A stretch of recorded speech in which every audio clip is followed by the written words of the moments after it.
బాగుంటది కదా, బాగుండదు కదా. ఓకే, శ్రీనివాసరావు గారు భర్తన్నా శ్రీనివాసరావు గారు, జగదీశ్వర్ గారు హట్ అయినట్టున్నారు వాళ్ళని. అట్లా కాదు, అల్ల పోవడం కరెక్టే. మొత్తం జేఏసీ వాళ్ళు పిలిస్తే బాగుంటుండే కదా. అందరితో మాట్లాడడానికి ఒక కాలర్ కూడా రెడీగా ఉన్నారు. ఇబ్బంది లేదు, అదే అలాంటిది ఏం లేదు. ప్రభుత్వం అన్న మాట మీద ఉండాలని కోరుతున్నాం. హెల్త్ కార్డ్స్ ఇవ్వమని కోరుతున్నాం. ఆయన ఇంతకెళ్ళి ఇస్తే మేము డబ్బులు ఇస్తున్నాం. ఆయన గొప్పగా ఏమో ముఖ్యమంత్రి గారు గొప్పగా చెప్తా కాదు. ఎవరు అడిగినా ఇన్సూరెన్స్ మాది, మా హెల్త్ కార్డ్స్ ఇవ్వకుండా కొత్త డ్రామా చేస్తున్నారు ఇన్సూరెన్స్ అని. ఓకే, ఒక కాలర్ ఉన్నారు కూడా మనతో మాట్లాడడానికి. రంగారెడ్డి డిస్ట్రిక్ట్ నుంచి చాలాసేపు నుంచి లైన్ లో ఉన్నారు రాజ్ మల్లేష్ గారు. ఒక్కసారి ఆయనతో కూడా మాట్లాడదాం. నమస్తే మల్లేష్ గారు. నమస్కారం అండి. భరత్ గారు నమస్కారం సార్. భరత్ గారికి, సదానంద్ సార్, నేను రాజమల్లేష్ సార్, సదానంద్ సార్ కు మరియు శ్రీనివాసరావు సార్ అందరికి హలో. చెప్పండి. Hello madam. చెప్పండి రాజమల్లేష్ గారు. సార్, ఇది ఇప్పుడు విఠల్ సార్ గారు కూడా మాట్లాడుతున్నారు. ఏంటంటే మూడు డిఏలు పెండింగ్ ఉంటే పశ్చిమ బెంగాల్లో ఒక ఉద్యోగి. హలో, మాట్లాడండి వింటున్నారు. విఠల్ సార్ గారు మాట్లాడుతున్నారు బీజేపీ తరఫున అనుకున్నా, లేకపోతే మాజీ ఉద్యోగ సంఘాలు కదా. ఇప్పుడు పశ్చిమ బెంగాల్లో డిఏ పెండింగ్ ఉంటే ఒక ఉద్యోగి సుప్రీంకోర్టుకి వెళ్ళిండని, ఉద్యోగి పోవాల్సినటువంటి అవసరం మాజీ ఉద్యోగ సంఘాలుగా మీరు కూడా వెళ్ళి సుప్రీంకోర్టులో కేసు వేయచ్చు కదా సార్. అదే విధంగా ప్రభుత్వం ఏం చేస్తుందంటే, ఇప్పుడే చూడండి, మరి శ్రీనివాసరావు సార్ మరియు జగదీశ్వర్ సార్ ఇద్దరి మధ్యనే ఒక గొడవ పెట్టిన ఒక సంఘంతో ఒక సంఘం పిలవకుండా మన ప్రభుత్వం ఎప్పుడైతే హామీ ఇచ్చిందో, హామీ ఇచ్చేటప్పుడు ఉద్యోగ సంఘాలు కావాలా మేనిఫెస్టోలో పెట్టేటప్పుడు ఇప్పుడు 3 డిఏలు ఇస్తామని చెప్పారు. మరి డిఏలు అంటే అప్రాప్రియేషన్ అయినటువంటి బిల్లే కదా సార్ మనది. ఇప్పుడు ఏంటంటే అప్రాప్రియేషన్ అవుతుంది బడ్జెట్ లో. ఆ బడ్జెట్ లో ఉన్నటువంటి ఫండ్ ఎక్కడ పోతుంది? మరి ప్రతిపక్షాల యొక్క ఎమ్మెల్యేలు ఎక్కడ అడుగుతున్నా అప్రాప్రియేషన్ అవుతుంది, వెళ్తూ ఉన్నారు కదా. అదే విధంగా ఇంకొకటి, మన ఉద్యోగ సంఘాలను ఏర్పాటు చేయనప్పుడు కొత్త జేఏసీని లక్ష్మిరెడ్డి గారి పేరు మీద ఒక జేఏసీని పెట్టించారు. అది అవునన్నా కాదన్నా ప్రభుత్వం పెట్టేటువంటి జేఏసీ. అదేంటంటే మన సంఘాల మనలో మధ్యన అనైక్యతను తీసుకొచ్చి, అది మనలో ఎప్పుడైతే మన తెలంగాణ ఒక సామెత ఉంటుందండి, చాట్ల తౌడు వేసి కుక్కలు కొట్లాట పెట్టినట్టుగా మనలో మనల్ని చీలికలు లేవడానికి ప్రభుత్వం చేస్తున్నప్పుడు మనందరూ ఐక్య ఉద్యమంగా, అదే తెలంగాణ ఉద్యమ స్ఫూర్తితోనే ఐక్య ఉద్యమాలు చేసినట్లయితే బాగుంటది కదా అనేటువంటి నా వ్యక్తిగత అభిప్రాయం సార్. ఇంకొకటి, మనకు అప్రాప్రియేషన్ బిల్స్ ఎక్కడ వెళ్తున్నాయి? మరి ప్రభుత్వం ఏమైనా అంటే మేము వాళ్ళు అప్పు చేసి అంటే ప్రభుత్వం అధికారంలోకి వచ్చేటప్పుడు తెలియదు అప్పులు ఉన్నాయి. కానీ మేనిఫెస్టోలు ఇచ్చినప్పుడు మేము మేనిఫెస్టో ఎట్లా తయారు చేయాలో మాకు తెలుసు అనేటువంటి మేనిఫెస్టో కమిటీ మెంబర్ చెప్పారు. ఇప్పుడు తీరా వచ్చేసరికన్నా మేనిఫెస్టోలో ఏంటంటే అప్పులు అయినాయి. అప్పులు ఫస్ట్ తెలుసు కదా సార్ వీళ్ళకు. అప్పుడు డిఏలు ఎక్కడైనా మన దౌర్భాగ్యం ఏంటంటే, ఒక ఎలక్షన్ మేనిఫెస్టోలో డిఏలు ఇస్తామని చెప్పి రాసినటువంటి ఎలక్షన్ మేనిఫెస్టో ఎందుకు ఎలక్షన్ మేనిఫెస్టోలు? ఇంకొకటి ప్రధానం ఏంటంటే, విఠల్ సార్ అన్నట్లుగా ఎక్కడైతే ఉన్నటువంటి మాజీ ఉద్యోగ సంఘాలుగా మీరు వేయండి సార్. మా గురించి పెన్షనర్ల గురించి మీరు ఒక కేసు వేయండి. అదే విధంగా సుప్రీంకోర్టు డైరెక్షన్ ఇప్పించండి, బాగుంటుంది అనేటువంటి నా వ్యక్తిగత అభిప్రాయం సార్.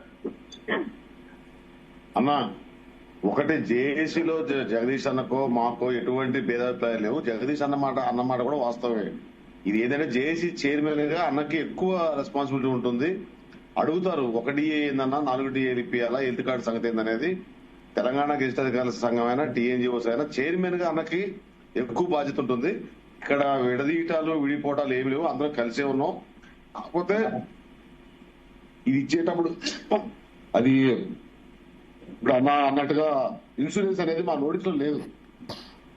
అది కూడా మొడాలిటీస్ కావాలన్నారు తప్ప అటువంటి ఏం లేదన్న. ఇన్సూరెన్స్ మీరు అడగలేదు, మీరు అడగకుండానే ప్రభుత్వం ఇస్తుంది. అది మాకు నోటీస్ లో లేదన్నా, జగన్ నోటీస్ లో లేదు, జేఏసీ కమిటీలో ఎవరికి కూడా నోటీస్ లో లేదు. అది ఇన్సూరెన్స్ అనేది ఇన్సూరెన్స్ ఇస్తే ఇబ్బంది ఏంటి? ఇప్పుడు వాళ్ళు మీరు అడగందే ఇస్తున్నారు. ఇన్సూరెన్స్ ఇవ్వండి, 1 కోటి కాదు 5 కోట్లు ఇవ్వండి.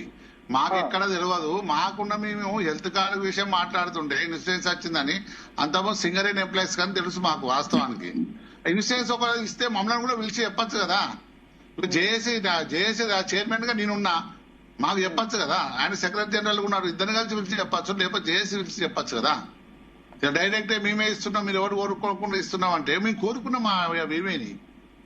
ఇలా ఎంత అయితే సార్, ఇప్పుడు మా ముఖ్యమంత్రి లేకుండా ఉప ముఖ్యమంత్రికి చెప్తుంటే ఏమైతుంటది చెప్పండి. ఇలా ముఖ్యమంత్రి గారి స్థానంలో మేమున్నాం ఉద్యోగులందరికీ. మరి అక్కడ చెప్పుకుంటూ మమ్మల్ని విడదీసినట్టే కాకపోతే ఏమున్నది? ఇప్పుడు ఏలూరు శ్రీనివాసరావు కోరితేనే నేను డిఏ ఇచ్చినాను ముఖ్యమంత్రిగా కొన్నాడు, మంచిదే. మరి మా డిప్యూటీ సెక్రటరీ జనరలే. కానీ మిగతా కూడా చెప్పొచ్చు కదా, జేఏసీ అని ఒక మాట చెప్పొచ్చు కదా. ఇప్పుడు మిగతా జేఏసీ వాళ్ళకి సమాధానం చెప్పుకోవాల్సిన బాధ్యత నా పైన ఉంటుంది కదా, చైర్మన్ గా. ఓకే, అంటే మిగతా ఉద్యోగ సంఘాలని కూడా పిలిచి అందరినీ, అంటే ఉపాధ్యాయులు మాట్లాడు, నో డౌట్, నేను మాట్లాడంగా చెప్తలేను. అప్పుడే సార్ 100 సార్లు మేనం అదే డిఏ కొరకు శేషాద్రి గారికి నిన్న ఫోన్ చేసి చెప్పిన, ఇలా పొద్దున ఫోన్ చేసిన వేం నాగేంద్ర గారికి చెప్పినాం. అక్కడ ఆల్రెడీ ఫైల్ సంతకం అవుతుంది, బాగానే ఉన్నది.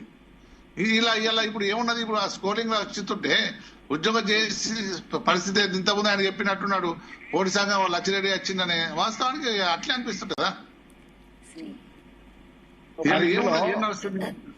హెల్త్ కార్డు సంబంధించిన దాంట్లో గత మాసంలో పెన్షనర్స్ ధర్నా చేయడానికి నోటీస్ ఇచ్చి పర్మిషన్ తీసుకొని నోటీస్ ఇచ్చారు ధర్నా చేయడానికి.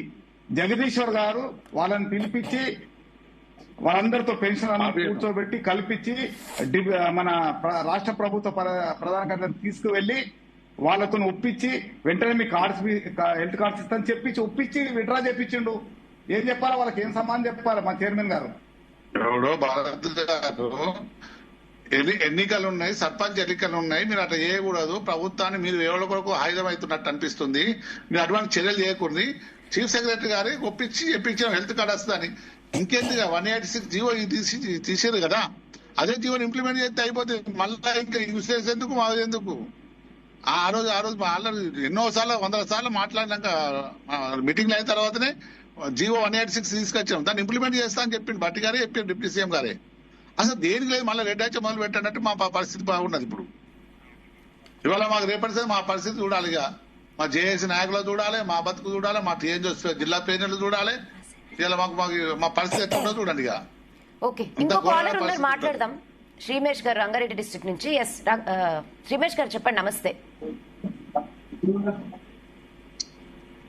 ఈ రోజున రంగారెడ్డి జిల్లాలో మాకు డిఏ ఇచ్చినందుకు మేము చాలా సంతోషిస్తున్నాం.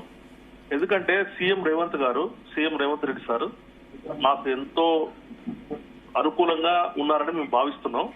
ఒకటి. రెండోది, పెండింగ్ బిల్స్ కూడా మంత్లీ 700 కోర్సు చేస్తున్నారని చేస్తున్నారు. ఎవ్రీ మంత్ చేస్తూనే ఉన్నారు. అదే విధంగా